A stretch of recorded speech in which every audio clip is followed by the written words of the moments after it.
जो चलिए स्टार्ट करते हैं। क्वेश्चन इंपॉर्टेंट क्वेश्चन है। हमें क्या दे रखा है, out of the following matrices choose that matrix which is a scalar matrix.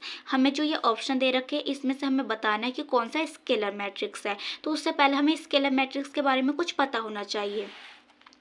Scalar matrix is a square matrix. Square matrix का मतलब ये है कि जिसमें रो और कॉलम इक्वल हो, उसे हम स्क्वायर मैट्रिक्स बोलते हैं।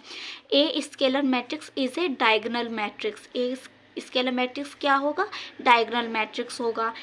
Every identity matrix is a scalar matrix. जैसे फॉर एग्जांपल देखो, हमारे पास ये मैट्रिक्स है, डायगोनल जो है वो सारे सेम है, पर डायगोनल के अलावा जो एलिमेंट है वह सब क्या है, जीरो है। तो ये हमारा कैसा मैट्रिक्स है, स्केलर मैट्रिक्स है।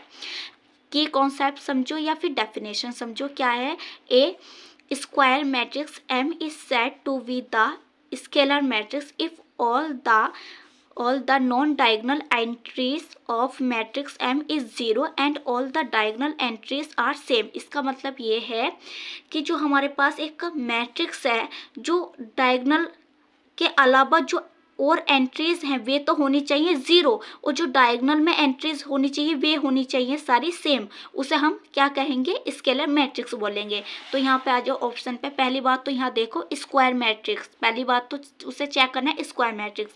यहाँ देखो 3 तो रो हैं 1 कॉलम है, तो ये स्क्वायर मैट्रिक्स है क्या, नहीं है। 3 रो हैं 2 कॉलम में, स्क्वायर मैट्रिक्स है, नहीं। 2 रो हैं और 2 ही कॉलम में, स्क्वायर मैट्रिक्स है। डायगोनल में एलिमेंट सेम है और उसके अलावा जो एलिमेंट है वो 0 है।